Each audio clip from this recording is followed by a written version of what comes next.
What a day. Yeah. People coming through the line, the families here, Yeah. giving back to the community, and obviously love doing stuff. Yeah, this is special. When I got the call a couple of weeks ago that they wanted me to do this event, and you see the Salvation Army, and if you guys know my backstory, I come from a long line of Salvationists, so I immediately called my dad and said, "Hey Dad, I'm going to need you to clear your schedule as a 68-year-old retired man. I know you're very, very busy. I need you to come out here and please call Grandpa and see if he would join too, because Salvation Army is very near and dear to our hearts, and giving back to the community is special, not only for me and my wife, but I've got my son out here, and I have two more, but they would be flying all over this place. They're a little bit different, so it's just special to be able to come back, and especially in the place where I grew up in Orange County, to come out and do stuff like this. It's special for us. Freddie, what was the reaction you got from people that were driving up? There's been a few. There's one car that was really hyped up. That was my favorite. A lot of them are just so happy and just thrilled to be receiving these items. So that just makes it all worth it when you see the smile that come on their faces. I think they're more excited about the food than me, but I think that's what makes it all fun for us. At this time last year, you didn't have a team. No one had a team, right? Yeah. I mean, to put this jersey on and to be here in the streets of LA and Long Beach, how special is that to really be part of the community again? Yeah, that's the key. It's one thing of signing with the team and playing. It's another thing of getting your feet on the ground in the community.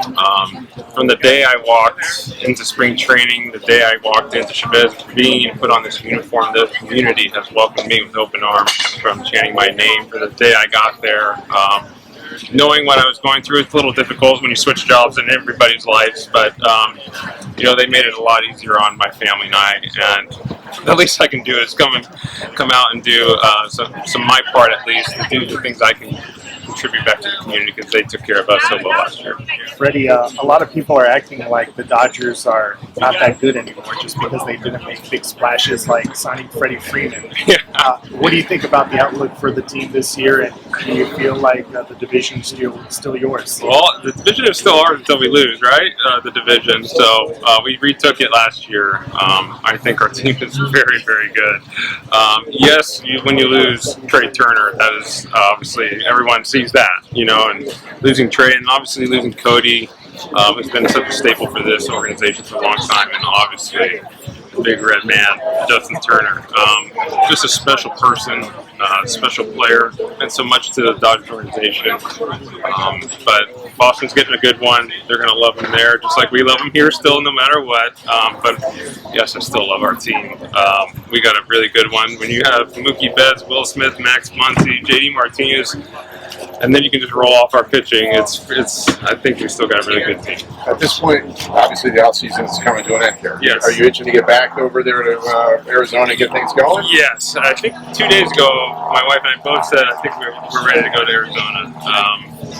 Every day you wake up, you work out, you go hit, take care of kids. It's time to do a little bit something else and get ready for games. I obviously started hitting a little bit earlier because of the WBC, so I got a few enemies on my team coming in. So we're looking forward to getting to Arizona. It's a lot more normal this offseason than last, but we're all excited to get going. Freddie, your dad said this is great in two ways, coming out here, reconnecting with the Salvation Army, but also he gets a day off from throwing to you. That is How very tough true. have you been on your dad? He's been doing good. So I usually start my day off with playing catch with him, getting his arm loose, and then I have to take a bucket because he can't throw very far anymore. But we usually get him to about 70 to 80 feet, and then I'll take the bucket of balls and just go farther out, and he just catches them. But yesterday it was a little rainy, so we just hit in the cage, so we got a day off from throwing again. And he's been doing really well. It's kind of our little thing. It's going to a baseball field with your dad. It's kind of our sanctuary. We've been doing it for a long time. You guys know, obviously 21 years ago. When you go on the field with your dad and you start working, and you kind of forget about everything going on, and that's a special bond my dad and I have. And as long as he can still put his arm up, I'm going to ask him to keep throwing me in the off season, because it's worked out pretty well for a long time. And he's still got a good arm. He still can throw me batting practice, and as long as he wants to keep doing it, I'm going to make sure he keeps doing it. How much are you looking forward to the WBC? How much has that kind of just been? I am. I talked to Ernie Witt a few days ago. and we're excited. Obviously, 6 years ago we went 0-3, so I would like that to be different this time. Just talking to Ernie and some of the guys that have committed. You got Cal Quantrill and Nick Pavetta, so we got some pitchers, and there's some guys that have opted out, but we're going to be young. But I think we still got a good chance. I just really want to just make it tough on USA. I'm going to walk in first day, so I think we're going to Arizona on February 16th, 17th-ish, and I'm going to walk in with a Canada hat on. Right to Mookie, right to Will Smith, right to Dino. Going to walk by Julio and say hello to him, and it's going to be good. I'm looking forward to it. It's fun. I never played Winter Bowl, so in 2017 our first game was against the Dominican, and whoa, that was fun. It was 30,000 people in Miami, and just bells going all, and we got kind of beat pretty good there, but it was fun. It's an atmosphere that obviously you don't get in spring training. Usually you're just going in. I think it's a good mix-up for us. Obviously for position players and relievers. Starting pitching is hard. It's hard in that you're just a little nervous for the ramp-up, and because in spring training you can go 3 innings, 4 innings, 50, 55 pitches, get your work on. Maybe you only go 40, you get 20 more in the bullpen. It's a little bit different for starters. So just as long as everyone has fun and everyone stays healthy, that's all we can really ask for. Hopefully it's a good tournament. Freddie, I haven't asked you this about the new rules and your thoughts on it. I mean, it's becoming real now. Yeah. Bigger bases. That's what I'm so excited about. Are you excited about the bigger bases? Yes, I got a little bit chance of, we might have gotten thrown out stealing a base by this much. Okay, but I might get an extra stolen base here or two. Freddie, as a first baseman, though, the bag is a little bit bigger, and that might give the runner a little extra edge over your long, plastic man legs. I know, but I look at it as an offense. Doesn't every offensive player look at it as an offensive ways? I don't know. Obviously, it's going to be spring training is going to be a little different. I don't know exactly the shifts. Like, where can the shortstop be?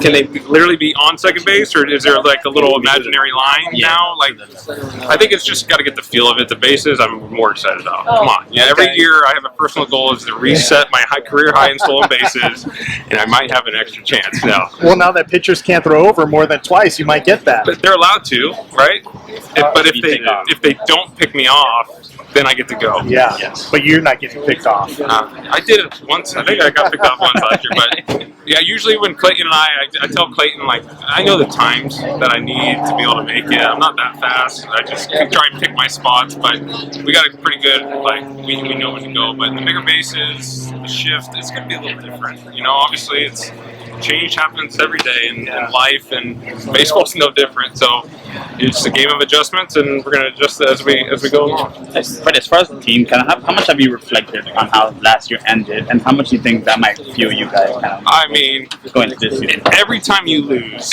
all 29 other teams should have fuel going to the next season. For me, a loss, yes, we won 111 games and blah, blah, blah, all that, but no matter if you win 80, 60, 110, if you don't win the World Series, you lost. That's how I view every single season. You have one goal. A fan base has one goal, and like that, we owe it to that fan base. And if we all lose, we all lose. Like, the Houston Astros would be the only happy team leaving 2022. So, yes, we had a great summer. We did. We had a wonderful summer, but we lost. And if that doesn't fuel you every single year, then you have no business being a professional baseball player or a professional athlete.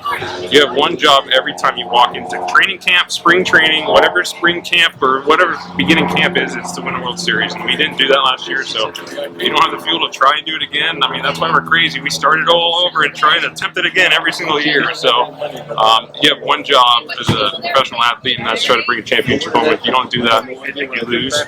You got to regroup, fuel it, and try and do it again the next year.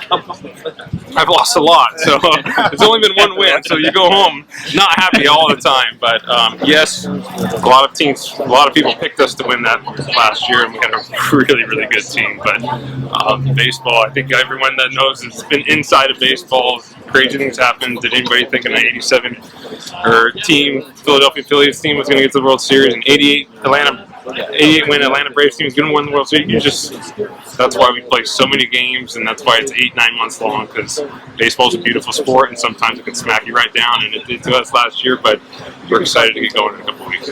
With Justin and Trey and Belly being gone, and, it's, a lot of faces have changed the last couple of years. Do you feel like you and Mookie now fill that vacuum as far as being the guys? I mean, as long as, yeah, I mean, Mookie and I, we're not really rah-rah standing on top of dugouts. I mean, you guys have watched me play and got to know me a little bit last year. I like to play every single day, play the game the right way, lead by examples. When I have to say something, I say something. But Mookie talks a lot in hitters meetings. We both talk a lot in hitters meetings, so it's more behind-the-scenes stuff. But I think when you lose Justin Turner, like Justin Turner on any team, it's tough to lose. It really is. Like, yes, he hits 280, 290, and hits 20 home runs every year for you. It's massive clutch hits in postseason, but the person, Justin Turner, when you lose that in the clubhouse and what he means to so many people in this community, that's tough. It really is a tough loss, and it is on us now to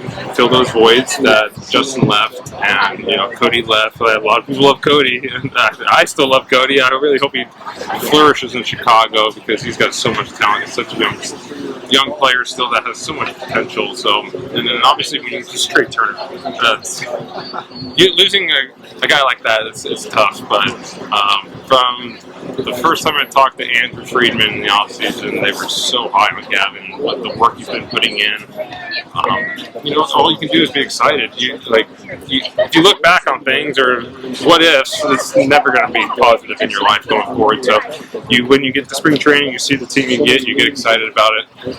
They put together a really good team. If you can look at it, you got Mookie, you got me, you got Will Smith, Max Muncy, JD Martinez. The list just keeps going. So Chris Taylor, it's just Julio, Clayton, Noah Syndergaard's new. Like, there's so many good things. Tony's going to be back. Dustin May completely healthy. Like, I'm excited. Those names don't put a smile on your face. And then you got 53,000 people every single night. It's going to be a good year, I think.